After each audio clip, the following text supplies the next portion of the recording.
لا يا باشا، البرمجه مش محتاجه كارت شاشه قوي، مش محتاجه كل الحاجات دي. انت عايز تلعب، عايز تعمل الحاجات دي، طيب على الدغري كده انا مفيش شركه مكلماني وطالبه مني مثلا اطلع بيع لك لاب معين وافضل بقى احكي لك عن مواصفاته قد ايه هو جامد وهو ده انسب حاجه للجامعه وللبرمجه والكلام ده. لا مفيش كده خالص يعني. وبعدين البرمجه اصلا مش المجال اللي هو متطلب مواصفات قويه او مواصفات مثلا في كارت شاشه يكون قوي، معالج يكون قوي، لا يعني هو مش 3 دي او يعني مش مونتاج فيديو بقى، يعني هو مجال مجرد اكواد تكست بتكتبها وبتعدل عليها. بس طبعا يفضل الشيء المحير ان تخصصات البرمجه كتير، وكل تخصص بيحتاج حاجات يعني ممكن يكون ازيد من الثاني شويه بسيطه، وفي حاجات مثلا زي الاي اي فده بيحتاج يعني امكانيات اعلى شويه من المجالات الثانيه زي الويب والموبايل، سايبر سيكيورتي، الحاجات دي. وانا مش عايز اطول عليك والله، وعايز ادخل في الموضوع على طول، بس عايز افهمك حاجه ان ده لابتوب مش موبايل، يعني مش موديل هروح اقول لك هات الموديل ده من اللابتوب وخلاص، لا يعني مش هقول لك مثلا هات ايفون 13 وده هيبقى كويس، لا انا هقول لك على المواصفات اللي هتشغل لك الدنيا وهتبقى الدنيا ماشيه معاك تمام، وهتشغل لك سنين الكليه هتخلصها واللاب بتاعك مش هيأثر معاك في اي حاجه. اقول لك على الحد الادنى للمواصفات من كل حاجه،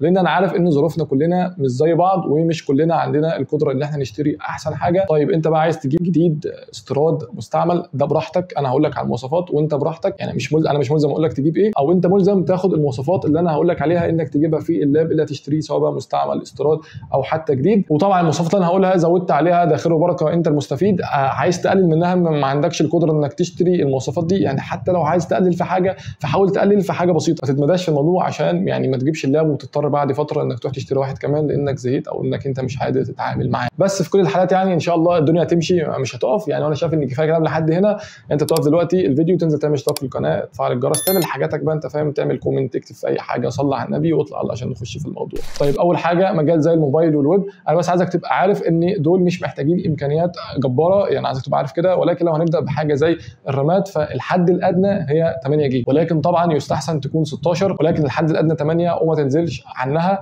ويستحسن برضو تكون DDR4 والسرعه بتاعتها تكون 3200. طب ايه يا عم السرعه والحاجات دي؟ طبعا الرامات مش جيجات بس، لا في يعني الرامات دي بتخزن داتا بتبعتها المعالج تاخدها من الهارد، يعني قصه كده مش عايز اوجع دماغك بيها. المهم انت بس ايه تاخد الكلام اللي انا قلته دون وهات زيه وخلاص، لان الرامات في اللابتوب او البي سي هي من القطع المهمه جدا في الجهاز. وانا مش قصدي حاجه والله، انا بقول لك خد كلامي كده يعني، مش عايز اوجع دماغك. يعني الرامات 8 جيجا او 16 جيجا تكون سرعتها 3200 DDR4 بس كده. طيب بالنسبه للمعالج فخليك في انتل i5 جيل 8 جيل 9، حاول ما تنزلش عنهم. طيب يا معلم انا بتقابلني امكانيات مختلفه، مثلا معالج i3 جيل 12، بشوف مثلا معالجات AMD اللي هي الرايزن، فانا مثلا اعرف هل مثلا الاي 3 جيل 12 احسن ولا الاي 5 جيل 8 او 9 احسن. فبكل بساطه يا معلم انت هتاخد اسم المعالج اللي انت هتشوفه في اللاب عندك ايا كان ربنا خلقه منين، هتاخده وهتوديه لشات جي بي تي وتقول له قارن لي بينه وبين الاي 5 الجيل الثامن او التاسع هل هو احسن. اسال يا باشا شات جي بي تي وهو هيقول لك، ولكن خلي المقياس بتاعك اللي هو الانتل i5 جيل الثامن او التاسع. انت بقى لقيت معالج رايزن من AMD، هتروح واخد اسم المعالج وهتروح باعته لشات جي بي تي قول له المعالج دون في الاداء بيوافق ايه من معالجات انتل، وشوف لو هو افضل خلاص، لو السعر ده كويس خلاص اشتري، هو اقل في الاداء فابعد عنه وشوف حاجه ثانيه. اتمنى الحته دي تكون وضحت، لان انا في الشرح يعني على الله ومش كاتب سكريبت ولا اي حاجه، الحته دي مهمه، فلو انت ما فهمتهاش عيد الحته دي تاني. طيب بالنسبه لكارت الشاشه، انت في البرمجه قولا واحدا كده انت مش هتحتاج كتير قوي لكارت الشاشه الا في مجال مثلا زي الاي اي، وده لما تبقى اصلا واصل لمرحله متقدمه. وبرده نفس الكلام ممكن في السايبر سيكيورتي شويه، بس انا بتكلم انت دلوقتي اصلا لسه بتتعلم يا باشا، انت لسه اصلا في الكليه وبتتعلم. مش عايز احملك اللي انت عايز بقى كارت شاشه ما اعرفش بكام، لان انت عارف كروت الشاشه اسعارها عامله ازاي. فكارت شاشه 2 جيجا هيقدم معاك الغرض، وكمان لو كارت شاشه مدمج هيقدم معاك الغرض اكتر وهيكون بسعر اروق. وانت بتقدر تعرف المعالجات اللي هي فيها كارت شاشه مدمج، يعني مثلا في معالجات الاي ام دي الرايزن بتلاقي اخر المعالج يعني بيكتب لك اسم المعالج بعد كده في الاخر حرف الجي، تعرف ان هو في كارت شاشه مدمج. وكمان في خانه المواصفات في كارت الشاشه تكون كاتب لك الكلمه دي، اول ما تشوفها اعرف ان هنا في كارت شاشه مدمج مش كارت شاشه منفصل. ولكن طبعا كارت شاشه مدمج يعني العابها اقل، يعني الكلام ده انا هنا بتكلم، قلت في اول الفيديو ان انا بتكلم على الحد الادنى لواحد عايز يجيب حاجه للبرمجه وللكليه تشغله. انت معاك امكانيات انك تجيب كارت شاشه منفصل ويكون كويس وكده، تجيب رامات اعلى، تجيب بروسيسور اعلى، الكلام ده يعني انت المستفيد وده هيكون لك انت، يعني مش انا اللي هكون مستفيد خالص. هنيجي لنفس المشكله، هتقول طب كارت الشاشه المدمج اللي فيه AMD رايزن 3600 جي مثلا احسن ولا في الانتل i5 جيل 8؟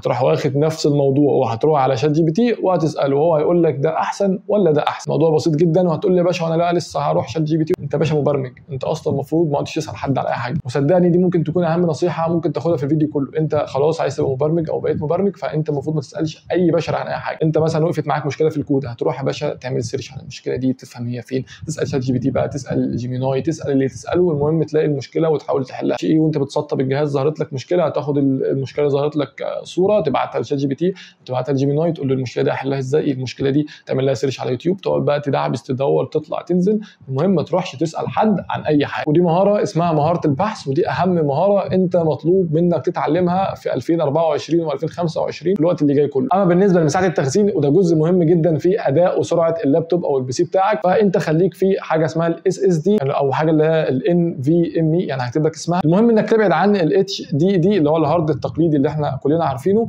ولو انت اللابتوب بتاعك في مكان ان انت تحط فيه هارد قصاد يعني الاس اس دي اللي هو موجود او جاي معاه، فانت هات لك اللي هو الاتش دي دي دون، وخلي مثلا عليه الملفات بتاعتك اللي هي الصور الفيديوهات انت فاهم اللي هي الملفات العاديه. انما البرامج والتشغيل والحاجات دي كلها خليها على الاس اس دي. يعني بكل بساطه خلي السي للاس اس دي والهارد الثاني للحاجات الثانيه اللي هي زي الاف والجي والدي والحاجات دي. طبعا انت ما تعرفش الحاجات اللي انا بقول عليها دي، فانت طبعا مش هتبقى فاهم انا بقول ايه. فانت وانت بتشتري من الراجل يعني قول له على الكلام اللي لسه قايله لك دون، يعني هو هيفهم. طبعا احنا كده غالبا اتكلمنا في كل حاجه. يعني المذر بورد هي كده هتكون جايه في اللابتوب، انت ما بتشتريش بي سي، فيعني هي هتكون متوافقه مع الحاجات اللي انت هتجيبها. يعني هتقول لي طب احنا كده اتكلمنا عن الويب والموبايل بس ما سيبناش الحاجات الثانيه. والله العظيم الحاجات الثانيه يعني مثلا في السايبر سيكيورتي يفضل تكون رامات اكتر، معالج اعلى، يعني مثلا تكون مثلا جيل 12 او جيل 11. الاي اي زي ما قلت لك عايز كارت الشاشه يكون قوي، رامات برده تكون اعلى. ولكن برده والله انت لو استخدمت الحاجات اللي انا قلت لك عليها دي هتشغلك، والحاجات دي هتشغل معاك مثلا فوتوشوب، الاستريتور، اللي هي الحاجات يعني جرافيك كصور مش فيديوهات، هتشغل معاك على فكره عادي. بريمير مونتاج بس يكون مثلا ايه، او كاب كات يعني هو مونتاج بسيط كده، ريلز، حاجات بسيطه، ما تعملش انيميشن كتير وتكون فيديوهات تقيله وكده، هتشغل الدنيا معاك وهتمشي. يعني انا قعدت سنه شغال على لابتوب من 2014 كان جيل رابع او اي 5، وكانت الدنيا شغاله عادي، وشغلت عليه بريمير وفوتوشوب شغلت عليه كل اللي تتخيله. فيعني انت ما تعقدش الدنيا، وما يعني انت فاهم اللي هو انا لو ما جبتش اللاب ده وما جبتش الامكانيات دي او ما جبتش كارت الشاشه الجامد ده انا مش هشتغل، انا مش هعمل كده. لا يا باشا، البرمجه مش محتاجه كارت شاشه قوي، مش محتاجه كل الحاجات دي. انت عايز تلعب، عايز تعمل الحاجات دي، فسيبها على جنب وما تحملش اهلك فوق طاقتهم. يعني انت هات الحاجه اللي تشغلك، وبعد لما تشغلك انت عايز تطور من حاجه انزل يا باشا اشتغل، انزل يعني انت اسلك بقى. يعني انت عايز تلعب وعايز كده، فدي رفاهيات، فاهمني. انما الاساسيات اللي حاجات اللي هتشغلك اللي انا قلت لك عليها. انما انت رفاهيات ثانيه بقى، عايز تلعب، عايز الحاجات دي، فيا باشا لو انت اهلك مقتدرين خير وبركه، مش مقتدرين خلاص يا باشا انت انزل انت واشتغل وهات من فلوسك. انما ما توقفش حياتك، مش هتعلم، مش هعمل غير لما اجيب الحاجه دي عشان تكون في اللاب عندي، غير ما اجيب المعالج ده عشان العب اللعبه الفلانيه. لا يا باشا انت كده بقى يعني انت براحتك يعني عامه. بس يعني دي نصيحه مني، ما تحملش اهلك فوق طاقتهم، وهات على قد الامكانيات بتاعتك ايا كانت فلوسك قد ايه. وطبعا انت مش محتاج ان اقول لك ان اللي عايز يتعلم حاجه بيتعلمها. يعني مثلا باشمهندس ابراهيم حجازي كان منزل بوست من فتره عن حد كان بيتعلم البرمجه او بيتعلم السايبر سيكيورتي في بدايته على الموبايل، وكان بيبعت للباشمهندس، وبعد فتره ما هو دلوقتي بقى حد جامد طحن في المجال، عامل منشن للباشمهندس وبيفكروا لما كان بيبعت له ان هو كان بيشتغل من على الموبايل، وقد ايه الموضوع كان صعب، وقد ايه ان هو كان عانى وهو بيعمل كده. وبرده مثال حي، الشخص اللي بيكلمك اهو، مش عايز ابين لك ان انا جامد، بس انا مثلا اتعلمت فوتوشوب، اشتغلت في شركه من على اللاب بتاع الامكانيات اللي انا كنت قايل لك عليه من شويه، اللي هو اي 5 جيل رابع، وما كانش برده في كارت شاشه، كان مدمج، والهارد كان اتش دي دي دي، وكان هارد تعبان والهيلث بتاعته ميته. بس اتعلمت عليه فوتوشوب والستريتور، وكنت بتعلم عليه كمان مونتاج، كنت بنزل برنامج في المورا وما اعرفش اعمل ريندر على ايه، وكنت بقلل جوده الفيديو عشان اقدر يعني انا كنت بلاقي حلول. هو طبعا كان بيطلع عيني، بس انت دور على حل، دور على حل على قد الامكانيات اللي هي معاك عشان تتعلم. ولما ربنا كرمني نزلت اشتغلت وجبت فلوس،